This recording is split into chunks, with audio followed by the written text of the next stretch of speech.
para evocar a tu amigo y a mi maestro Payán, que decía, hay que empezar por el principio. Tú eres mi maestro. Yo no sé si tú lo recuerdas, pero yo sí te recuerdo, el de la escuela de antropología, con una melena afro. Así es. Y no se enseñaba antropología, se enseñaba marxismo. Sí, básicamente. Eh,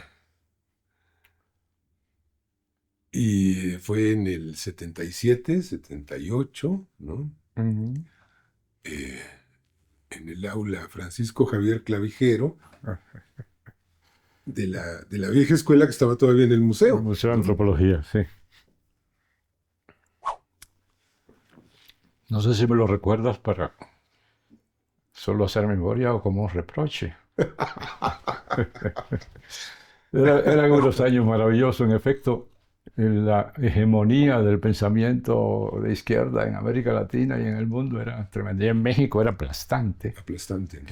Y en efecto, todas las materias estaban sesgadas por esa atmósfera. Pero además yo daba materias en donde prácticamente la presencia de teorías de izquierda eran apabullantes. El tema agrario, los Sí, campesinos. Todavía no aparecía tan fuerte el tema indígena. Predominaba el tema agrario. Teníamos colegas extraordinarios como Armando Bartra y otros que eran maestrísimos en las complejísimas teorías de la renta que impartíamos en esas clases, etcétera. Pero todo estaba sesgado por el tiempo. Eso de que la ciencia es limpia respecto a los procesos políticos, por supuesto, no. no se aplica nunca, ¿no? Lo que hay que hacer es tratar de controlar esas tendencias hegemónicas, porque entonces te conviertes en un repetidor de ideologías, ¿no? Claro. En fin, Que padecíamos mucho de eso, ¿no? Yo mucho. recuerdo que había libros de texto que eran Afanasiev, Kursanov, Spiridinova, que era la Academia de Ciencias de la URSS, en cascada, que era Sí, una vulgata sí, masticada y revuelta a masticar y regurgitada sí, de marxismo, ¿no? sí, así es.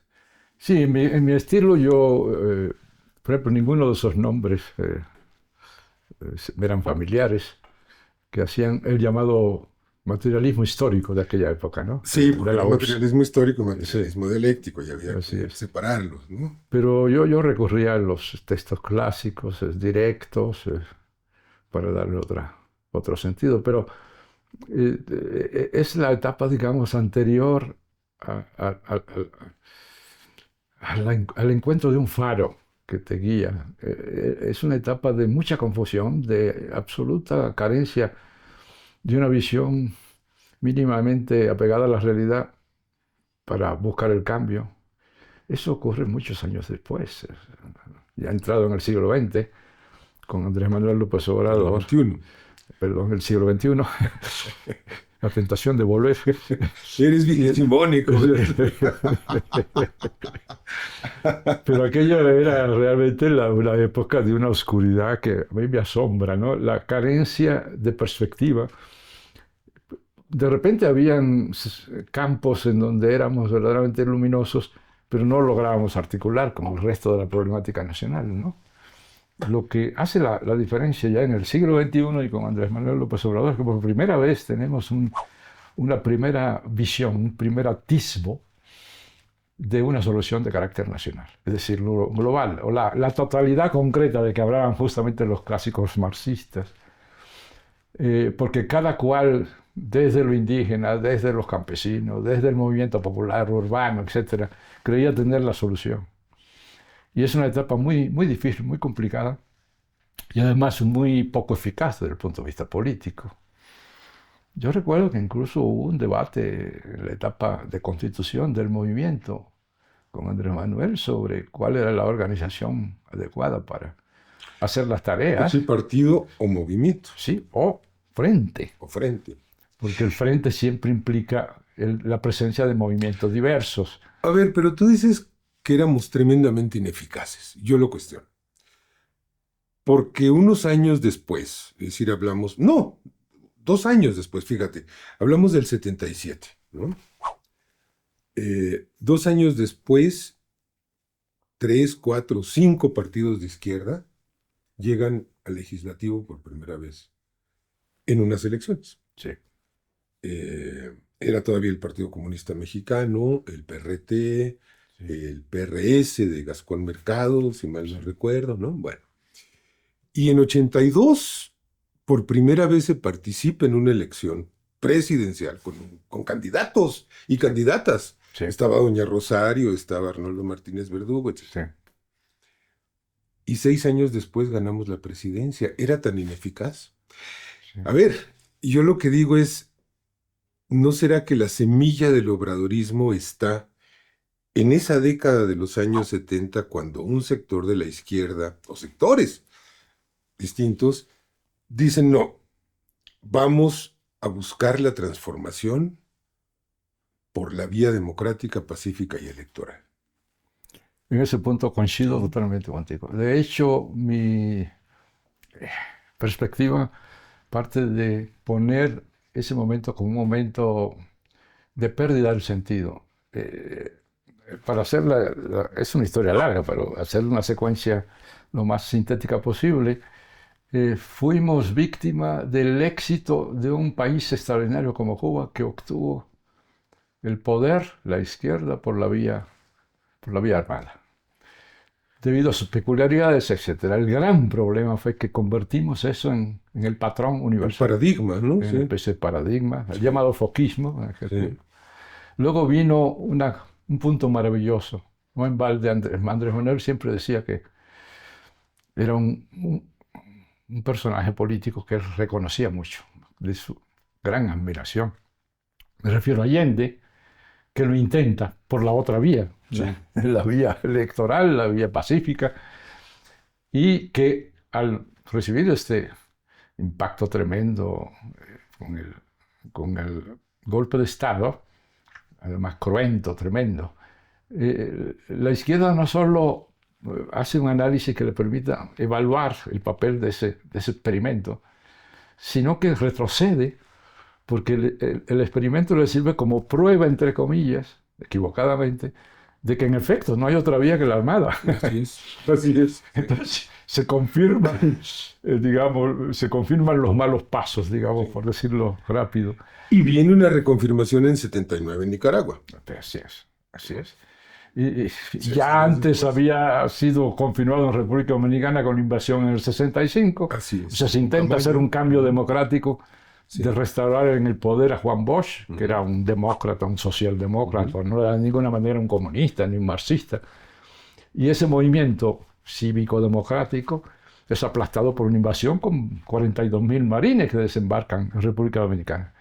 De tal manera que en cada momento, cuando se intentaban por parte de la izquierda procesos encaminados por la vía armada, democrática, electoral, cívica, de construcción de consensos, etc. Yo digo lo que yo llamo la vía gramsciana del cambio, venía la reacción. Y en lugar de hacer un análisis de no obstante el fracaso de esto, hay aquí elementos básicos, retrocedíamos y nos íbamos al primitivismo de, pues no hay salida sino por la vía armada. Y hay sin duda alguna condiciones en que así es real y efectivamente. Pero en términos generales eso no es verdad. Y lo demostró muy bien el movimiento nuestro, ¿no? Es decir, es un movimiento que fue construyendo consenso sistemáticamente, que fue organizándose desde abajo, que fue encontrando las fórmulas para que una mayoría de tendencias, concepciones, etcétera, confluyeran en este gran río popular. Fíjate y se logró. Yo siempre recuerdo que cuando hubo elección, incluso hasta lo decíamos, recordábamos la fase gramsciana que decía que una vez que construyes el consenso y logras amarrar las voluntades políticas y hacerlas converger, la elección es solo un trámite, decía Gramsci. Es simplemente para confirmar que ya tienes el control político de la sociedad, ¿no? Sí. En consecuencia, con Andrés Manuel volvimos a agarrar el rumbo. No es en balde que, ni es casual que en América Latina la gente vuelva la vista hacia México cada vez que sigue encontrando escollo y diciendo cómo lo hicieron en México para orientarse. Yo espero que eso siga un tiempo, no para echarnos porras y flores, O sino sea, para ayudar. confirmamos, fíjate, Kapuscinski dice que hay dos clases de revoluciones. La revolución por asalto, que es el caso de la cubana, y la revolución por asedio, que es claramente el caso de la nuestra. Confirmamos que en México era correcto el planteamiento de asediar, de cercar, de sitiar al régimen para derrumbarlo poco a poco, ¿no? Con una acumulación de fuerzas, con construcción de alianzas, de consensos, etc. Ahora, ¿qué cambia? A ver, esto es un punto interesante. Ese proceso empieza de alguna manera en los años 70. 79, elecciones legislativas, primeros legisladores de izquierda, 82, primera candidatura presidencial de izquierda, 85 legislativas, y en 88 se gana la presidencia. Se la roban, pero se ganó, ¿no? Con Cuauhtémoc Cárdenas. En 94 perdimos, en 2000 perdimos, y en 2006 la volvimos a ganar. Bueno, ¿cuál es el cambio que introduce Andrés Manuel en ese proceso, desde tu punto de vista? Yo diría que son dos, básicamente. Uno, digamos, en la concepción de las cosas y otra en la organización. En la concepción de las cosas, el haber planteado una visión completamente diferente y contrapuesta a la anterior. En el terreno en donde es más fuerte y más claro el contraste, que es en la perspectiva ético-política. O sea, Andrés Manuel, antes que nada, lo que prometió a la gente fue: vamos a ser diferentes en términos del comportamiento, por lo que hace a la ética, no somos iguales a los otros. Desde ahí viene esa afirmación. Eso fue el primer impacto importante. Y entonces el régimen cometió el error de empezar a hurgar en la vida del hombre y de todos los que lo acompañaban. Pero, Sí, en las bolsas de basura que sacaban de su casa, exactamente. se las expurgaban. Eso expresa concretamente el afán de: este hombre no puede ser tan puro como pregona, ¿no? Así que se cansaron de buscar, no encontraban. Y la gente empezó, en efecto, a interiorizar esto. Estos sí parecen diferentes. Todavía había muchas dudas, de decir. Ese es un primer elemento que implicó una ruptura. El segundo fue el de no cometer los errores que habíamos cometido antes de intentar hacer construcciones de la noche a la mañana que abarcaran todo el país y que plantearan un proyecto de inmediato de transformación total, sino esta construcción de abajo hacia arriba, de organización social, etc. Y unido a eso la cercanía que mostró la dirigencia, particularmente Andrés Manuel, respecto a los sectores populares, ¿no? Lo que expresa esto es el hecho, para los extranjeros absolutamente asombroso, de que Andrés Manuel recorrió el país por lo menos 3 veces en su totalidad. Municipio por Municipio por municipio. Sí, 1000 municipios. Yo ahora me he encontrado en varios casos, no voy a mencionar nombres, pero de países donde me preguntan: bueno, ¿y cómo logramos crear un liderazgo? Yo le digo: ¿y quién es el líder? Fulano de tal. ¿Y dónde vive? En la capital. Y prácticamente de ahí no sale. A veces es un país relativamente pequeño, ¿no? Sí. En el Caribe, por ejemplo, una sociedad que es 40 veces más pequeño que México. Que tenemos 2 millones, ya tienen medio bueno, pero no voy a decir más datos porque van a reconocer el país, pero son casos en donde dices: pues ¿cómo? ¿Cómo si no hay esa cercanía absoluta y esa voluntad increíble de no dejarse vencer? Como ese lema que a menudo se repite, en Andrés Manuel se daba de una manera increíble, de que no te pueden vencer si no te rindes. Y Andrés Manuel no se rendía. Yo recuerdo esa película que intentó hacer un grupo que le pidió permiso a Andrés Manuel para acompañarlo en la elección de 2006, y supuestamente para hacer un documental correcto, que recogiera el proceso. En lugar de eso, lo que hicieron fue un documental para mostrar la derrota. Y sobre todo mostraron un paneo al final, Andrés Manuel, después de que se le hizo el fraude, asistiendo a un meeting donde lo ponían la cara de Andrés Manuel, diciendo, me da mucho gusto estar en el lugar X, como empezaba habitualmente sus discursos, y luego un paneo del público, y eran como 10 personas. Con eso querían decir, este hombre está muerto. Y ese fue el mensaje que interiorizó parte del PRI. Sí. ¿Y el PAN? Y el PAN, por supuesto. Lo daba Sobre por todo el muerto PAN, en claro, Calderón. tienes razón. Pues no, Andrés Manuel no se rendía. Sí. Y él podía hacer un meeting igual con 5.000 personas, 20.000, 50.000, que con 30, con 10. Para él no había diferencia fundamental. Esas cualidades extraordinarias. Ahora habría que hablar, pero te dejo el micrófono, de las cualidades del pueblo mexicano, que hicieron que esas cualidades personales tuvieran el efecto que tuvieron. Porque no basta con el gran líder, sino hay un pueblo que tiene la tradición histórica que tuvo México y que supo aprovechar también. Pero antes del pueblo, una pregunta incómoda, Espinosa. ¿Qué tiene Andrés Manuel López Obrador que no tuvo Cuauhtémoc Cárdenas? Yo creo que sin duda alguna, una mejor, un mayor, no quiero decir con exactitud para que no se preste a malos entendidos, una mayor capacidad de comunicación con la gente.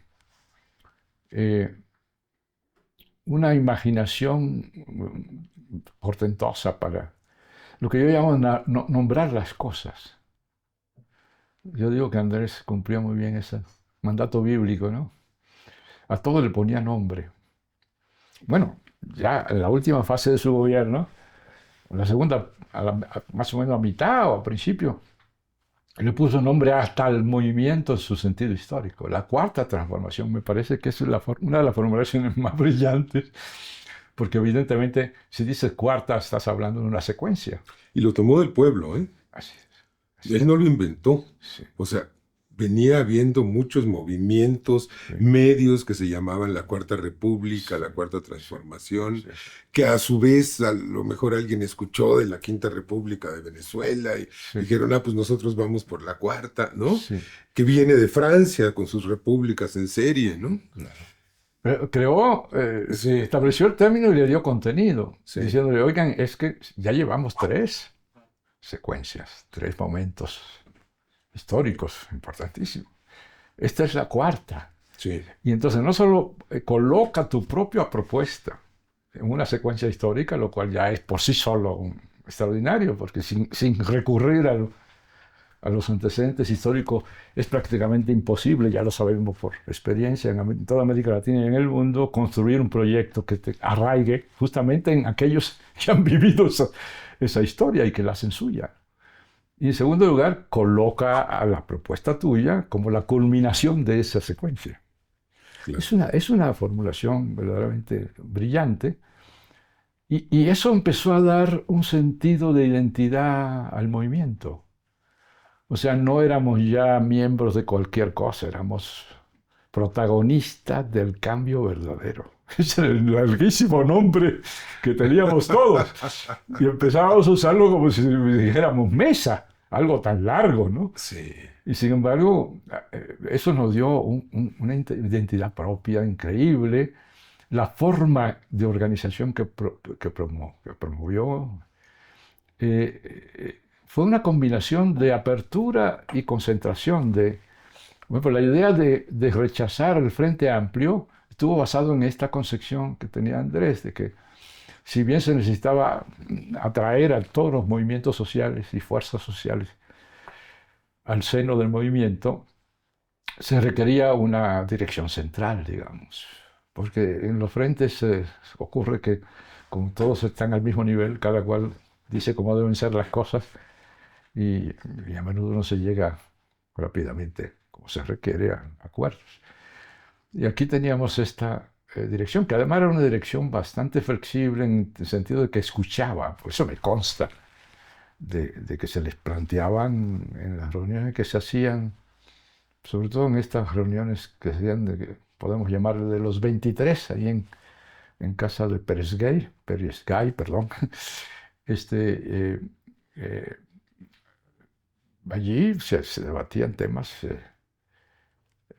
que eran muy complicados Sí, y claro. que parecía que había ya algo definido y sin embargo la dirección, particularmente Andrés Manuel, era capaz de cambiar de opinión y de aceptar. Y le hicieron fama de que era necio, de que no escuchaba, de que era terco y aferrado, ¿no? Sí, sí, sí, ¿Te acuerdas que había como sí, toda una percepción? sí, Y era lo contrario, pues el hombre tiene unas orejas enormes, ¿no? Y una capacidad de escucha y de asimilación absolutamente, absolutamente. muy impresionantes, ¿no? Sí.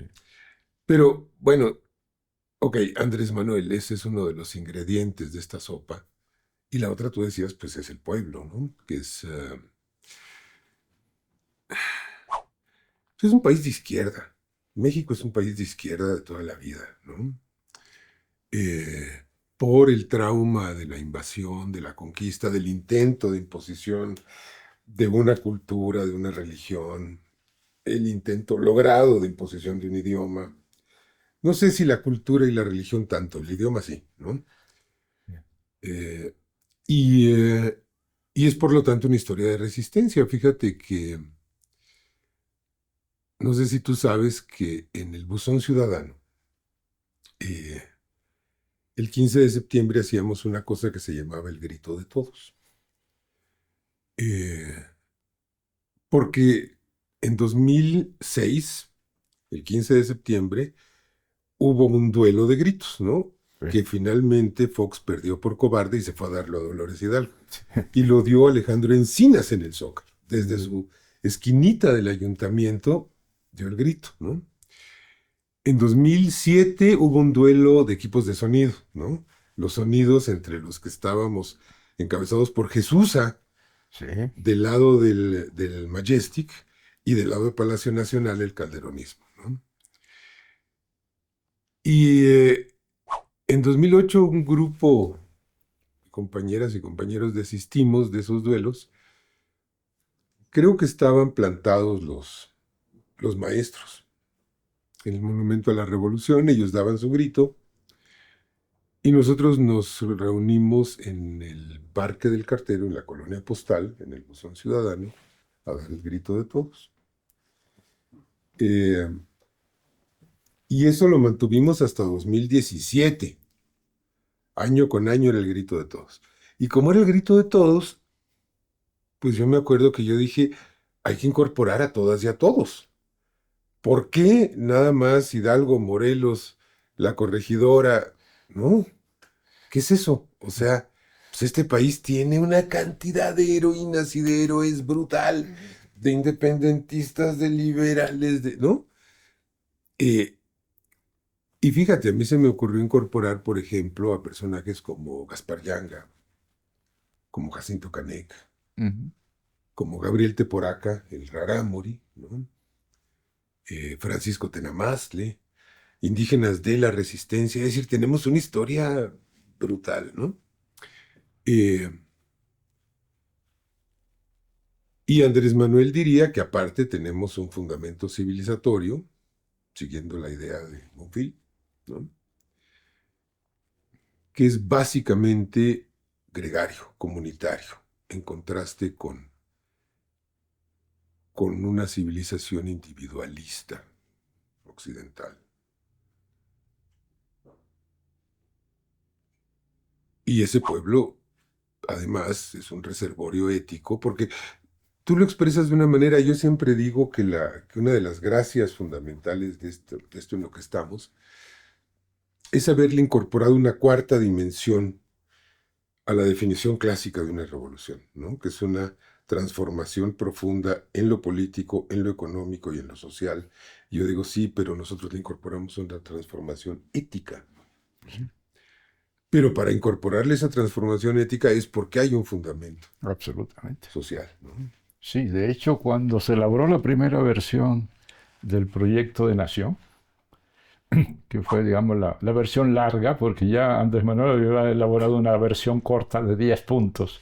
2004 él publica Sí, el proyecto alternativo de nación exacto. y en 2012 un grupo de intelectuales, contigo incluido, Sí, publican el nuevo proyecto de sí, nación. sí. Fue un encargo de él Sí. y se tomó como línea fundamental estos 10, digamos, columnas básicas. Y a partir de eso se discutió. Y una de las conclusiones que se sacó es que realmente la gran novedad del movimiento era en el plano cultural y ético-político. Y eso implicaba muchísimas cosas, no solo cambio de costumbres, de prácticas, sino reivindicación las grandes expresiones socioculturales del país a escala histórica, en donde, por supuesto, quedaban los pueblos indígenas, por decir, señalar un grupo particular. Ahí empieza la gran reivindicación contemporánea de los pueblos indígenas, que en este momento yo diría que está en la cúspide, está en un punto altísimo. Yo ya veo incluso una especie de cambio hasta fisiológico en los actores, en la relación de la presidenta con los indígenas. Es algo increíble, ¿no? ¿Rebasamos a San Andrés Larrainza por la izquierda? Yo diría que sí, no es malo rebasar, siempre que sea por la izquierda, claro. Entonces, en esto lo rebasamos en un punto, en el punto de que el zapatismo, luego de una primera fase con perspectiva nacional, la fue perdiendo ya cuando empezó el gobierno a zafarse. Simultáneamente el zapatismo reaccionó tratando de resolver el problema, un poco recortando su mundo a Chiapas y a algunos sectores que seguían vinculados y que formaron el Congreso Nacional Indígena, pero que no tenían una representación verdadera de carácter nacional, sobre todo no la tenían en el planteamiento, no solo en la organización. Lo que cambia con la Cuarta Transformación es que la solución de la problemática indígena se inserta en la solución de la problemática nacional. Es parte fundamental ahora de esto. Y ese es un cambio fundamental. Sí.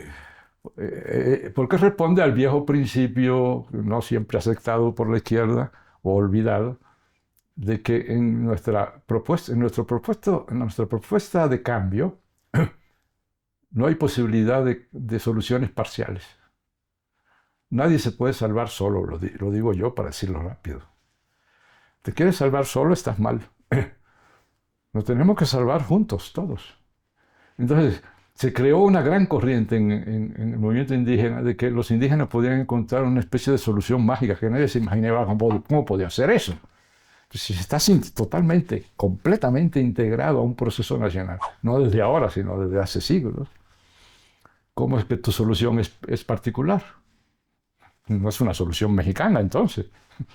Entonces, todo el proceso que estamos construyendo implica esto, el de incorporar a todos los sectores con sus soluciones parciales, convertidas en soluciones integrales de la transformación nacional. Ese es el gran cambio, ¿no?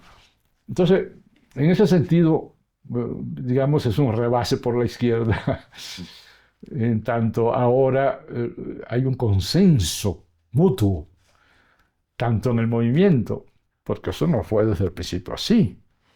Había muchas dudas sobre las reivindicaciones de los pueblos indígenas. Para seguir con ese ejemplo, Sí. como ejemplo que puede aplicarse a los demás sectores, sino que no encontrábamos la manera. Yo creo que encontramos la manera finalmente y empezamos con Andrés Manuel con los llamados planes de justicia. Eso remontó tremendamente ahora al final de su gobierno y ya en el gobierno de Claudia Sheinbaum con la reforma al segundo constitucional. Por primera vez está la autonomía y la autodeterminación expresada ahí, pero no con palabras solamente, sino con acciones. Porque ahora son sujetos de derecho público. Sí. La gente a veces no entiende muy bien cuál es la diferencia. Antes era de interés público, pero los de interés público son los partidos, según la Constitución. Pero ahora son de derecho público, quiere decir que son sujetos de derecho. Por eso ahora pueden recibir recursos del Estado directamente para ellos, cosas que antes no tenían. Sí, 5 siglos sin que los indígenas recibieran un centavo, sino a través de la presidencia municipal, del órgano estatal. Entonces, claro, eso es un cambio fundamental. Ya los pueblos indígenas pueden empezar desde ahora a organizar su vida, no inmediata solamente, sino a un mediano y a largo plazo, porque ahora incluso tienen recursos propios. Tienen posibilidad constitucional de reorganizarse y además de reorganizarse en el sentido de reconjuntarse. Yo siempre recuerdo que el proceso de colonización no fue solamente golpear y asesinar y todo lo que sabemos de malo, sino algo muy sutil, fue atomizar la estructura de los pueblos. En lugar de que hubieran esas grandes estructuras que teníamos, por ejemplo, el istmo de Tehuantepec, pues ahí había una estructura regional prehispánica. Todo eso fue atomizado. Y confrontado. Así es, terminaron confrontándose, claro. Entonces ahora, ¿qué es lo que buscamos? Reconstituir los pueblos. Permitir que se reconformen. Y para eso requieren no solo derechos, requieren también recursos. Y eso es un salto extraordinario. Bueno, para no irnos por ahí, por el lado de los pueblos, se pueden examinar con criterios parecidos estas cosas. Yo recuerdo, en un momento tuvimos una reunión con Andrés Manuel y estaba en la acción de la gente, los maestros, intentando encontrar soluciones a sus problemas. Y yo recuerdo que fue la conclusión. Los maestros no van a poder solos. Tenemos que apoyarlos. Hicimos esa gran manifestación, que no lo pudimos hacer en el Zócalo, tuvimos que hacerlo en Reforma. En la que Andrés Manuel le cedió la dirigencia del movimiento al magisterio democrático. Eso no hay que olvidarlo, como lo había hecho ya con los electricistas. ¿Tú recuerdas? Sí. Dijo, bueno, ahora ustedes dirigen, ¿no? Sí, eso fue parte del éxito del movimiento, de que realmente empezó a perfilar una visión de lo que ahora llamamos el partido movimiento. Sí. O sea, no es solo una frase, es que en la práctica sí fuimos abiertos a que los movimientos tomaran la antorcha cuando le correspondía y nosotros simplemente vamos atrás empujando, apoyando, apapachándolos. Yo recuerdo que eso fue un gran impulso, por supuesto, para el movimiento del magisterio y para el propio movimiento en su conjunto, para la cuarta transformación que venía, ¿no? Y ahora hay desacuerdos y hay desencuentros, ¿no? Que son difíciles de entender para buena parte de la militancia y de la pertenencia, en ambos casos, tanto en el magisterio como en nuestro movimiento, ¿no? Porque venimos de una alianza en lo fundamental, que se mantiene en lo fundamental también, ¿no? Claro. Pero fíjate, es interesante cómo la forma misma de procesar esos desacuerdos desde el gobierno marca una diferencia muy conmovedora con respecto al pasado reciente, ¿no? Creo yo. Aunque los compañeros del magisterio democrático, algunos sectores se sigan quejando de que es que son lo mismo, no, o sea, nadie les ha roto la cabeza a palos, nadie los ha masacrado, nadie los ha criminalizado.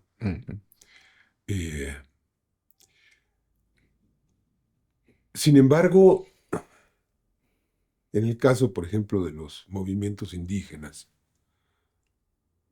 seguimos teniendo decenas o tal vez centenares de dirigentes presos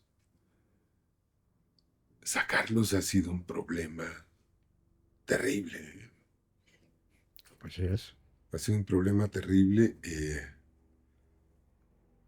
Y vuelvo al punto en el que empezábamos. ¿Cómo subestimamos la pudrición del régimen en 2018? Sí, Yo sí pensaba que en un sexenio íbamos a limpiar. Y ni en 2, sí, quizá ni en 3. sí, sí. ¿No? Sí, sí. Sí, es que es una estructura que se enraiza en toda la actividad de la sociedad, ¿no? En la estatal y en la llamada civil, ¿no? Porque, por ejemplo, se insiste mucho en la corrupción de los funcionarios, la corrupción, digamos, de los aparatos estatales. Pero la corrupción en el mundo privado, en las corporaciones civiles, son verdaderamente extraordinarias también. Es decir, la cantidad de corrupción que hay en el sistema empresarial, con las excepciones luminosas, ¿no? Que las hay. Las hay. Este, En el mundo sindical, sindical, por supuesto. en el mundo agrario. Sí, sí, sí, sí. Bueno, por ejemplo, a propósito del mundo agrario, el sindical, etcétera, o sea, el campo, en nuestro campo, el que quisiéramos que fuera totalmente nuestro campo, las prácticas corruptas eran tan enraizadas que lo más increíble de lo que se enraiza mucho es que se hace invisible, incluso para los que los practican. Luego se quedan asombrados cuando se les dice. Por ejemplo, pongo un ejemplo concreto para no hablar tan en abstracto. Las representaciones, las intermediaciones en el mundo de los movimientos sociales, de las organizaciones sociales. Eso llegó a ser una verdadera industria de la corrupción. Sí. Es decir, habían unos recursos que el Estado decidía ponerle un poco para taparle el ojo al macho del descontento para favorecer a un grupo X, digamos un grupo de campesinos, por poner un ejemplo cualquiera, pero puede ser en cualquier ámbito, y eran recursos extraordinarios. Aunque para resolver el problema eran casi nada, pero era mucho, un recurso que podía alimentar durante un tiempo largo al sistema de corrupción. Entonces, había todo un sistema de intermediación para hacer llegar ese recurso Claro. a los sectores populares, y aquello era verdaderamente una manera doble de que el Estado dijera que algo estaba haciendo, y por otro lado alimentaba el corporativismo, la manipulación, toda esta corrupción político-social que se desarrolló durante décadas y décadas. ¿Qué fue lo primero que planteó Andrés Manuel? Incluso para disgusto, para incluso algunos amigos nuestros. Ah, claro, claro, claro. Cortar eso. Absolutamente. Por supuesto. Y hubo protesta y que no, es que eso es atacar el movimiento, el sentido de la pertenencia. Bueno, toda esa retórica no fue capaz de cambiar un milímetro la decisión de Andrés Manuel, que entendió que ahí tenía un campo de corrupción que había que atacar a fondo. Sí. Que el recurso tenía que ir de la tesorería de la federación al beneficiario. Así es. Directo, ¿no? Sin Sí, intermediarios. Y se llevó entre las patas a ONGs, se llevó entre las patas a comités de no sé qué, a ligas de no sé cuánto, a uniones, ¿no? Eso se había convertido a escala, por lo menos latinoamericana, probablemente mundial, en un método de control político extraordinariamente eficaz de las derechas. Yo recuerdo, incluso hablando del caso de Guatemala, que llegó un momento en que prácticamente el Estado guatemalteco había casi desaparecido. Hasta la fecha, Guatemala es un manojo de ONGs. Exactamente. Puras ONG manejaban la salud, la educación, etcétera, etcétera. Entonces, claro, aquello era un sistema que parecía muy eficaz, porque, bueno, el Estado se autoachicó, ¿no? Sí. No, pues no se achicó, simplemente convirtió en tentáculos propios estos sistemas llamados civiles. Y ni siquiera propios, de Estados Unidos. Así es, propio. Sí, ¿no? Totalmente. Era la manera en que Estados Unidos ya se encontró la fórmula. Sí. Y eso empezó a permear, a trasminar hacia abajo, incluso en organizaciones sindicales, agrarias, urbanas, De derechos humanos, etcétera, etcétera, sí. de género. Sí, sí, sí. Entonces, esa corrupción que se cristalizaba en la organización social impuesta por el propio régimen, pues era un leño muy pesado para la izquierda, porque muchísimas de esas organizaciones se planteaban en sus discursos y en sus relaciones como organizaciones de izquierda. Claro, claro. Entonces, teníamos organizaciones de izquierda que eran corruptísimas en ese sentido particular. Fíjate que sí, hay toda una nata de lo que le llaman sociedad civil o le llamaban tercer sector, ¿no? A conveniencia, eh, que ha sido un nido de corrupción o que acabó convertido en un nido de corrupción. Pero abajo, incluso abajo, a nivel de individuos, fíjate, hay un caso terrible. eh, Hay una vecina amiga mía que tiene una mamá que está enferma, que necesita cuidados todo el día, y contrató a una mujer para que le ayudara. Y no fue suficiente y la mujer estaba cargada de trabajo, entonces contrató a una segunda, pero le dijo, tú trae a una amiga tuya para que se lleven bien y comparten el trabajo, etcétera, ¿no? Y les voy a pagar igual, etcétera. Bueno. Eh, y llevó a una amiga y la amiga muy cumplida, más cumplida que la trabajadora original, más dispuesta, etcétera. Y al tercer mes ella se va enterando de alguna forma indirecta que la mujer que llevó a la amiga le cobra a la amiga el 30% de su paga. Imagínate eso, ¿no? Sí, sí, Es sí. decir, personas de una clase social humilde, necesitada. Sí. Bueno, se equivoca Andrés Manuel cuando dice, vamos a acabar con la corrupción porque vamos a barrer las escaleras de arriba hacia abajo y la corrupción está en la cúpula, más no en el pueblo. Signos de interrogación. ¿Se equivocó? ¿Subestimó el tamaño de la corrupción? No, yo creo que es correcta la dirección. El punto es que no es tan rápida como habitualmente se calcula. Se ve muy fácil limpiar escalones, sí, pero bueno, cada escalón te puede tomar un buen tiempo.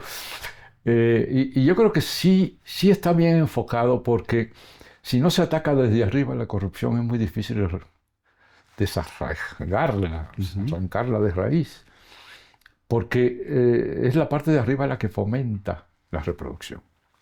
Y la que pone el ejemplo también. Exactamente, y crea las condiciones. Sí. La razón por la cual sigue funcionando la corrupción muchas veces en las estructuras que uno puede observar es porque las acciones están justificadas porque tienen la protección de la parte de arriba, ¿no? Entonces, un mecanismo cuya lógica se recoge muy bien en la idea esta. Eh, es muy interesante eso con muchas personas.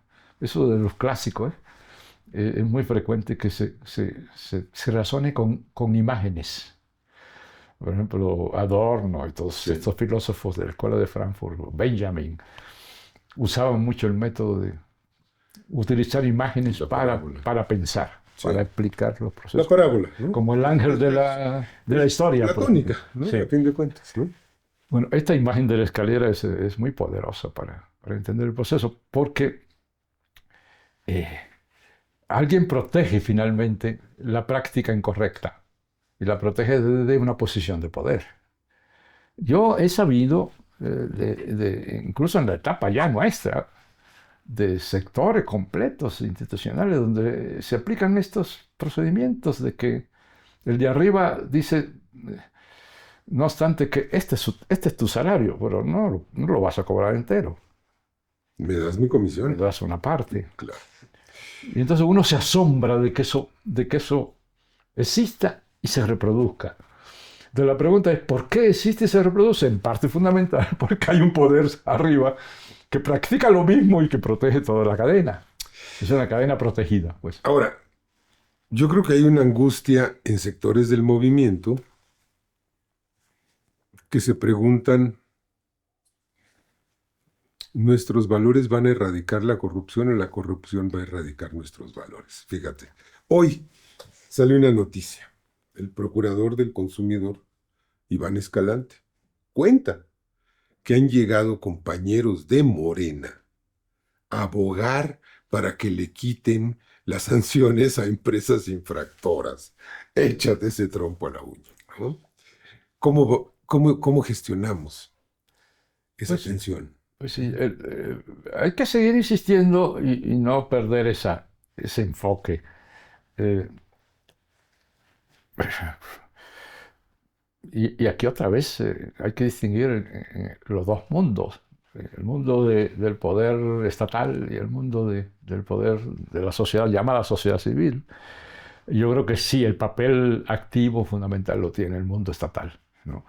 Y ahí es donde tenemos que incidir nosotros. Por primera vez podemos incidir en ese Sí, nivel. Ese nivel nunca estuvo a nuestro alcance, digamos.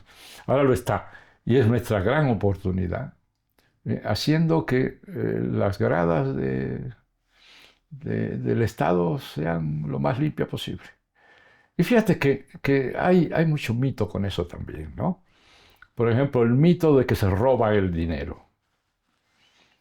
Eh, Hay otras prácticas, como esa que acabo de mencionar, de, bueno, esto es lo legal funciona, pero por debajo les recortamos un poco porque me pasas a mí una parte de estos ingresos, etc. exactamente, ¿no? Sí, Pero hay una parte que es, tengo un recurso y ese recurso debo utilizar.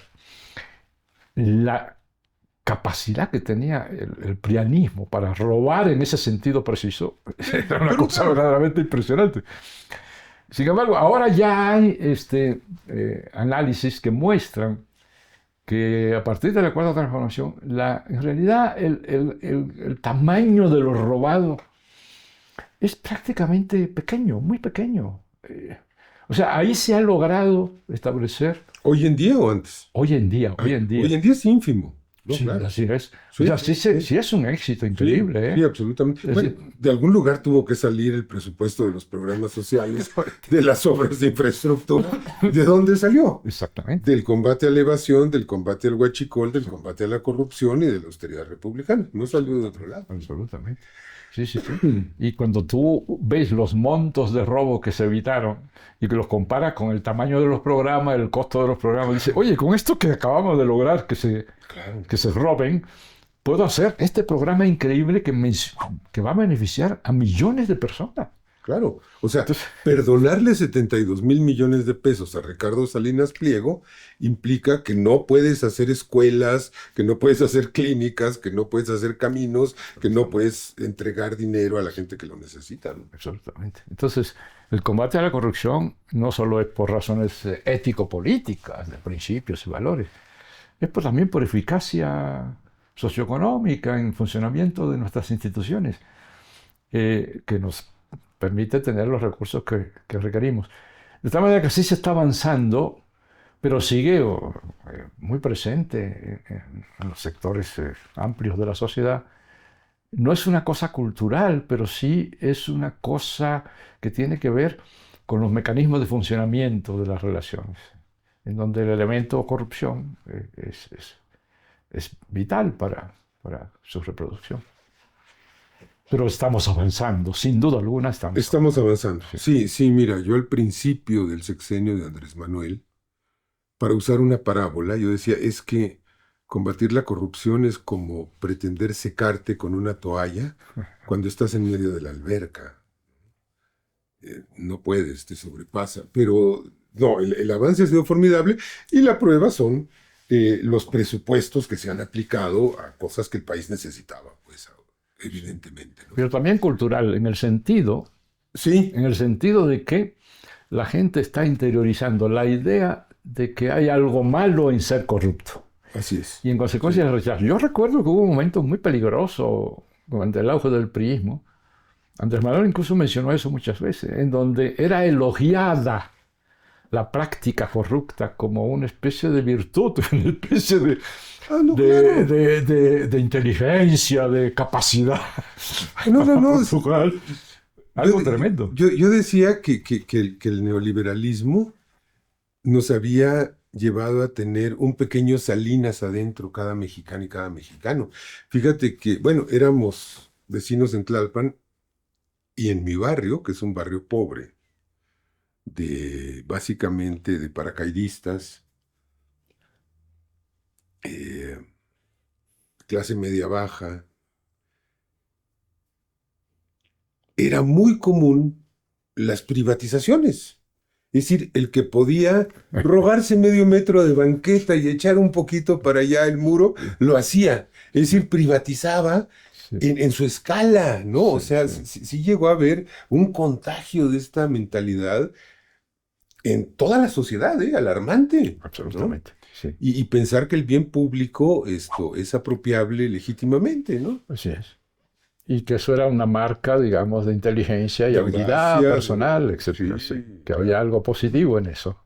Ahora sí. ya cada vez se cunde más la idea de que cualquier práctica de este tipo merece el repudio de la sociedad. Y eso es un gran avance, es un gran avance.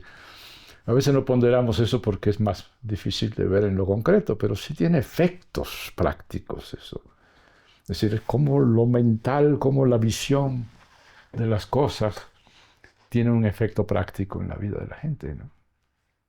Sí. Y continúa eh, con el gobierno de Claudia Sheinbaum, que no sé tú cómo lo ves, yo creo que ha introducido tres aspectos fundamentales, novedosos en la 4T.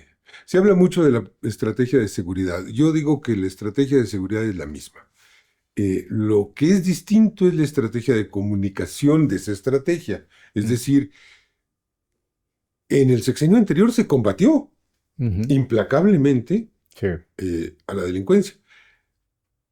Pero creo que Andrés Manuel prefería que no fuese, es decir, no lo quería tener en todas las mañaneras, se detuvo a tantos, se capturaron tantos kilos, tantas Ujú. armas, etcétera, ¿no? Ujú. Y la presidenta Claudia Sheinbaum ha decidido que esto hay que comunicar. Sí. No hay variación, a mi modo de ver, en ese terreno. Creo que los énfasis principales han sido tres. Género, que es un énfasis sobre todo de visibilidad discursiva, porque ahí sí hay una debilidad en el discurso obradorista, que nunca no asimiló nunca el llamado lenguaje de género, ¿no? Ujú. Esto. Eh, y acciones que van mucho más allá del discurso, desde luego. El ambientalismo, ¿no? Que creo que Andrés Manuel no era su prioridad, porque la prioridad era que el país no se hundiera. Ujú. Eh, y creo que hay un énfasis renovado en la atención a los pueblos indígenas. Sí. Así es. ¿Tú cómo Sí. ves ese balance? Sí, no, yo estoy totalmente de acuerdo. Nada más quizás poner un elemento para equilibrar, aceptando que el papel, el desempeño de Claudia Sheinbaum ha sido verdaderamente extraordinario, Asombroso. para algunos sorprendente, porque ya ves cómo había de prejuicios en la gente, ¿no?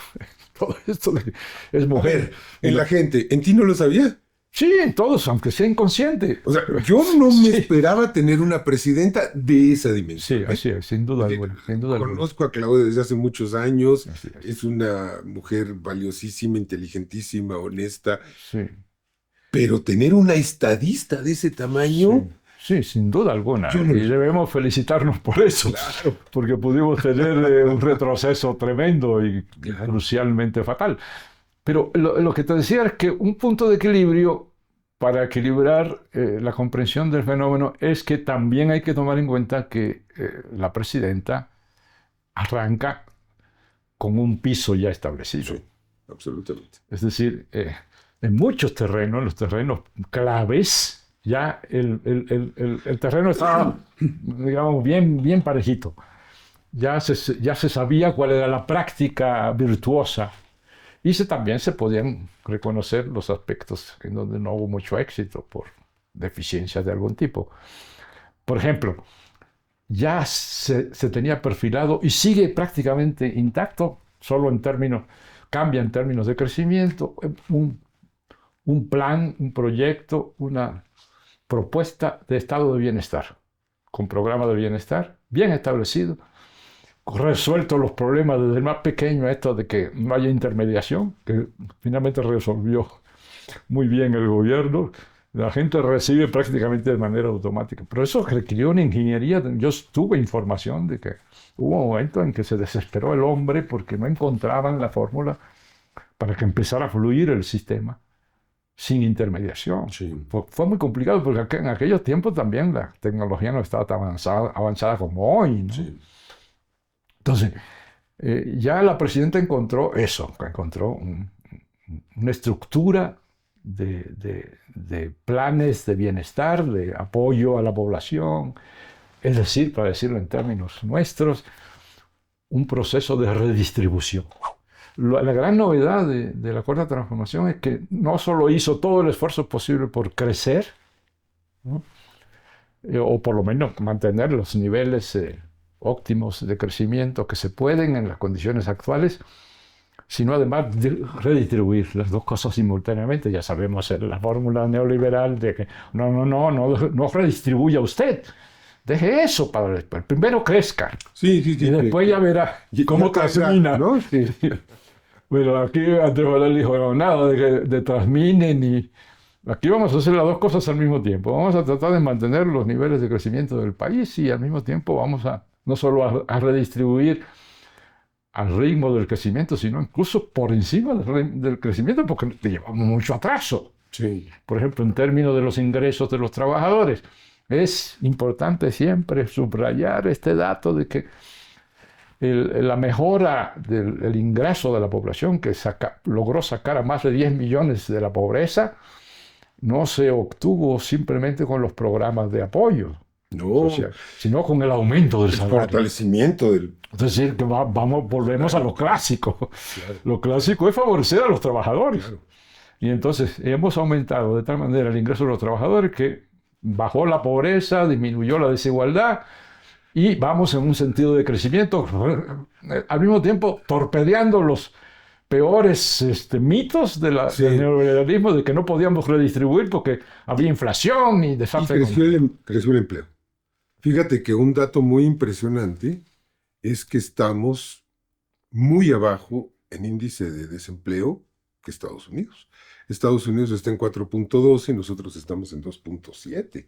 Sí. Eso es inédito. O sea, eso es, entre muchas otras cosas, atacar de raíz las causas profundas de la migración. Así es. Por ejemplo. Bueno, para seguir en la línea y no alargarlo demasiado del punto de equilibrio, el otro elemento clave es que en este segundo piso ya hay un consenso social y político favorable al proyecto extraordinario, que no tenía Andrés Manuel en esta medida, ¿no? Por supuesto, ya cuando llegó traía un gran apoyo popular, pero ahorita esto ha crecido a niveles increíbles. Por eso es que de repente también, con el impulso que le ha dado la presidenta a todos los proyectos de la Cuarta Transformación, ya los niveles de apoyo pueden superar no solo el 70%, sino el 80%, lo cual es casi alucinante. Inédito, ¿no? Sí. Y lo tercero es que ya empezamos en este segundo piso con una estructura política, el pobre partido que no lo hemos mencionado, Morena. Ya Morena es una realidad nacional, tanto en términos de proyecto como en términos de organización. Es decir, en términos de revolución de las conciencias, que fue el gran logro de nuestro movimiento y la precondición de todo. Sin la revolución de las conciencias no habría habido triunfo en el 18, no habría habido... una etapa, ¿no? De la revolución, pero yo creo que ahí sí falta el segundo piso. No, claro, pero esta es una condición básica de que la gente ya no se deja embaucar por mentiras. Bueno, ahora está en una campaña que sigue campañas anteriores, lo que yo llamo la inversión. Si ante la opinión pública aparece el gobierno como un gobierno que combate a la corrupción y al narcotráfico y no se involucra con ellos, sino que eran los anteriores, los panistas y los priistas, como lo demuestra el caso del preso García Luna. Entonces, ¿cuál es la forma de reaccionar de ello? Invirtiendo. Es una inversión. el gobierno es un narcogobierno. Se llama La presidencia- proyección. Sí, exactamente. Se llama proyección. Sí, y no solo ustedes son los narcos, sino que también Sí. dicen que nosotros somos los corruptos. No, los corruptos son los del Y Morena. autoritarios, Y ¿no? autoritarios. Dictatoriales. Todo lo que ellos fueron, Todo lo que ellos lo proyectan para acá. Sí, pero... a Y ver, eso se logró también. Entonces tenemos partido, tenemos apoyo popular, tenemos un plan gubernamental que la presidenta ha mejorado increíblemente en los Notablemente. últimos tiempos. Sí. Es decir, el desarrollo de la práctica del Estado, ya en este segundo piso, alcanzó un nivel que es verdaderamente asombroso. Sí. Pero yo quiero retomar esto de la revolución de las conciencias. Mira, Sí. andábamos pues en la calle ahí, en la lluvia, en el lodo, en los pueblos, en los barrios, ¿no? Convenciendo a la gente. ¿Qué nociones logramos inculcar en esa primera fase de la revolución de las conciencias que hizo posible la insurrección electoral de 2018? Yo creo que fueron dos, básicamente. Una, que el poder público había sido secuestrado por una mafia. Y dos, que era posible echarlos. Creo que esas fueron las nociones básicas. Yo creo que es importante no olvidar que tenemos un pendiente fundamental, que es revolucionar la percepción y la relación con el poder. Sí. Porque si no lo hacemos, el partido se nos va a extraviar. Sí, yo estoy de acuerdo. Bueno, yo a esas dos que tú mencionas agregaría una tercera que fue muy importante, y es que convencimos a la sociedad, aparte de las dos que tú mencionas, de una tercera, y la de el cambio es posible. Sí. Sí. Y además tenemos una propuesta para eso, y ahí vienen las propuestas concretas de cada uno. Sí, el proyecto de nación. Sí, es el proyecto de nación en síntesis. Entonces, esos tres elementos en efecto son el cambio fundamental. Y la revolución de la conciencia es importante porque le permitió a la gente varias cosas. Una fue tener finalmente una visión más o menos cercana a lo que realmente estaba pasando. Hay que recordar la frase de Marx, que es maravillosa, donde él dice, si la realidad y la apariencia de lo real fuera lo mismo, no se requeriría ciencia. La ciencia se requiere porque hay una gran diferencia entre lo aparente y lo real. Por ejemplo, ¿por qué necesitamos la astronomía? Porque el Sol se mueve aparentemente, pero no es el Sol el que se mueve, sino que se mueve la Tierra. Los espejos retrovisores lo resumen muy bien. Exactamente. Los objetos están más cerca de lo que aparentan. Así es. Entonces, en materia política opera algo parecido, metafóricamente hablando, en donde, señores, eso que ustedes ven como apariencia de un sistema que funciona con estas características, incluso hasta estos actos rituales, nada de eso es lo real. Lo real es esto otro. Claro. Es la corrupción, el robo, el abuso. Este no es un país democrático, este es un país dictatorial, es un país autoritario. Así es. Segundo, este no es un país que cumple los mínimos de equilibrio social, es un país enormemente desigual, de una desigualdad verdaderamente asombrosa. Esta es la realidad. Primer punto. Segundo, eso lo podemos resolver de esta manera. Esa fue la revolución de la conciencia. La gente empezó a entender el mundo en que vivía. Yo he visto testimonio durante años, todos estos años, de gente que decía, vivíamos en la oscuridad. No entendíamos por qué vivíamos como vivíamos. Y empezamos con esto a ver la luz. Es una especie de luz que arrojó el movimiento para darle a la gente conciencia del mundo en que vivían. Y después lo segundo, decir, ese mundo se puede transformar de esta manera. Entonces, en ese sentido hemos avanzado mucho, pero el problema es que no solo nuestra sociedad se complejiza, sino también el mundo. Y en esos dos planos sí tenemos mucho déficit. Y por eso es que este proceso de formación política ese es el significado que tiene y por eso es que es tan importante. Por eso es tan importante el Instituto de Formación Política, por cierto, ¿no? Es que es una tarea permanente, porque en muchos momentos Claro. la gente piensa que, bueno, ya está. No, no, No, eso no, nunca no, está. no, no. Esto no Esa se es una acaba. tarea permanente porque el mundo cambia. Por ejemplo, Claro. yo estoy preocupadísimo ahorita por lo que está pasando a escala mundial. Porque yo pienso que si se descuidan los no muy listos que están manejando las cosas del mundo, particularmente cuando pienso en no muy listo, pienso en Europa. Es verdaderamente una vergüenza de incompetencia política de los dirigentes europeos, convertidos en unos especies de muñecos del ventríloco imperial. Y ahora andan con el invento de que el peligro del mundo es Rusia, que los va a invadir, no se sabe con qué. Bueno, es peligrosísimo lo que está pasando, porque en cualquier momento se les va de las manos a estos incompetentes. ¿Tú Y crees? sí, es muy peligroso. Jugar con lápices, no hay mucho problema, te puede dar un piquete. Pero jugar con bombas hipersónicas, no me parece un juego muy inteligente. Yo tengo la impresión de que desde su primer mandato a Donald Trump, cuando llega en 2016 a la presidencia y ahora en 2024, 2025,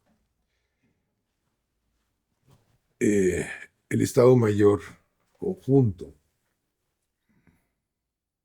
que sesiona en el Pentágono sopesó la idea del maletín nuclear en manos de Trump. Y como ese Estado Mayor conjunto está compuesto por gente no necesariamente buena, no son buenas personas, pero no son idiotas, yo creo que le dieron el maletín que usan en las películas de James Bond, con un botón rojo muy grande de utilería y le dijeron, señor presidente, aquí está su maletín nuclear. Es decir, a ver, Trump no tiene el poder que han tenido otros presidentes de Estados Unidos. Pero además, ¿sabes una cosa, Héctor? Hasta siento que lo quiero. Hasta siento que es compañero porque nos está ayudando a destruir Estados Unidos de una manera, con una eficacia que nadie había tenido nunca, ¿eh? Sí. Bueno, desde ese punto de vista, me alegras el corazón, pero no dejo de preocuparme porque cuando vos dices es tan tonto que acepta en realidad no tener el poder real, pues es más preocupante todavía, ¿no? La situación. No sitúo mi preocupación tanto en ese nivel, aunque es un nivel importante, pero sino en que ya conocemos este fenómeno histórico, sociológico, antropológico, de lo que se llaman los efectos inesperados. Sí. O sea, la gente actúa queriendo obtener tal resultado.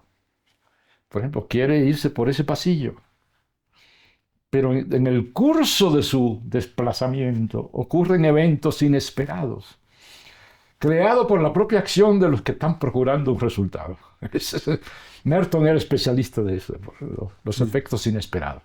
Un sociólogo norteamericano de los años 50, 60, que fue muy popular en el mundo sociológico. Y hemos perdido el sentido de eso. Y entonces yo veo un montón de fuerzas procurando sus fines, y en ese afán de lograr sus fines provocan resultados que no eran esperados, ¿no? Por ejemplo, yo creo que ahora hay un efecto inesperado con Israel, por ejemplo, para poner un ejemplo concreto. Israel durante mucho tiempo actuó como lo que yo llamo un portaaviones. Un portaaviones tiene esa característica, que es un lugar para aviones, un lugar donde no se espera que estén, que es un barco, ¿no? Entonces, Israel era un portaaviones de Occidente en Medio Oriente. Pero de repente el portaavión ha empezado a agarrar su propio impulso. Y ya tenemos ahorita el espantoso espectáculo que no podíamos imaginar en los años 50, 60, después de la Segunda Guerra Mundial. No podíamos imaginar donde 20 personas fueran torturadas de esa manera. 20. Sí. Hubiera sido un escándalo mundial, universal. Ahora tenemos 2 millones, no 20, sino 2 millones de personas torturadas diariamente como si fueran animales. Ni siquiera con los animales nos comportamos de esa Así manera. es. Sí. Ahora hay unos desarrollos para las buenas vacas, para las afables gallinas, para impedir que sufran, para que estén bien, para que estén confortables. Si pueden, le ponen hasta aire acondicionado. Ahora, tratan a los humanos peor que los animales. Como plagas. Pero además, Sí. abiertamente, se producen asesinatos diarios. Bueno, entonces tú dices, bueno, eso es un efecto inesperado. ¿Qué va a pasar? Está resurgiendo, esa es otra preocupación que tengo, el primario factor religioso en el desarrollo del capitalismo. Eso lo acabo de decir a propósito de un texto de Benjamin, donde Benjamin dice, Weber se quedó corto. No es que la religión impulsó el capitalismo, porque fomentaba el éxito personal, etc. Todo el libro famoso de Weber. Más allá de Weber, dice, no es que contribuyó al desarrollo del capitalismo, es que el cristianismo se convirtió en el capitalismo. El capitalismo mismo es una religión contemporánea. ¿Y qué observas por todos lados? El uso de lo religioso, de nuevo, para hacer política a nivel local y a nivel universal. Pero la insistencia en esta idea de pueblo elegido es que este territorio Dios nos lo asignó. Es que estas tierras son las que Dios nos dio. Y Milei en el sur diciendo, el Estado es el maligno, así le llama él al diablo. Es el demonio. O sea, el Estado es el demonio. Y provocar o promover la justicia social es un pecado. Es un pecado. Sí, eso es increíble. Puro lenguaje religioso, ideas religiosas. Sí.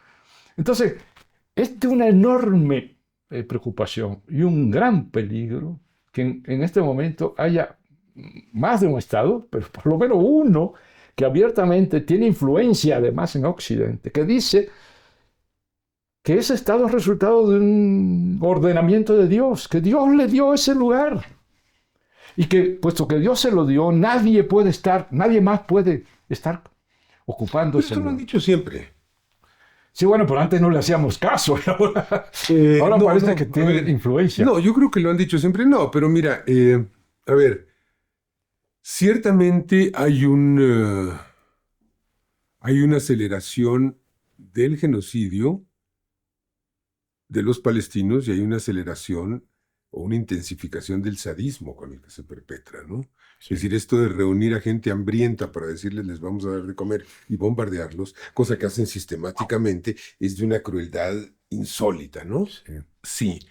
Yo decía el otro día, bueno, por lo menos los nazis trataban de ocultar el holocausto, ustedes reciben, ¿no? Sí.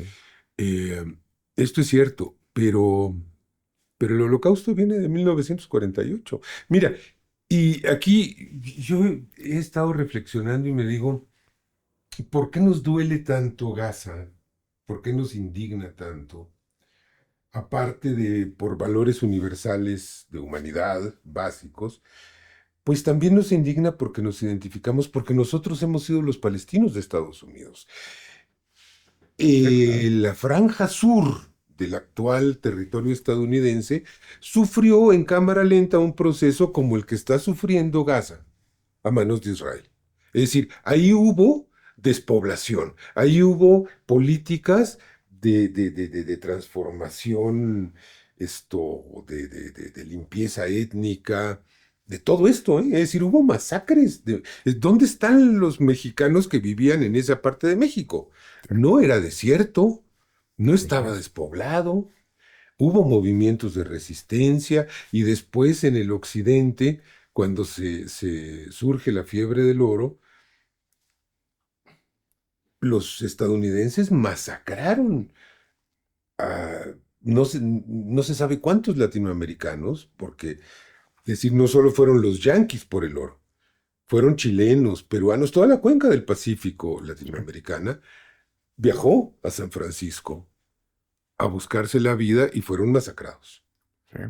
Eh, y fueron masacrados de una forma, unos y otros, es decir, los habitantes mexicanos originarios y los que trataron de participar en la fiebre del oro, fueron masacrados de una forma tan brutal que ni siquiera se tiene la noción histórica de ese acontecimiento. Porque se intentó ocultarlos.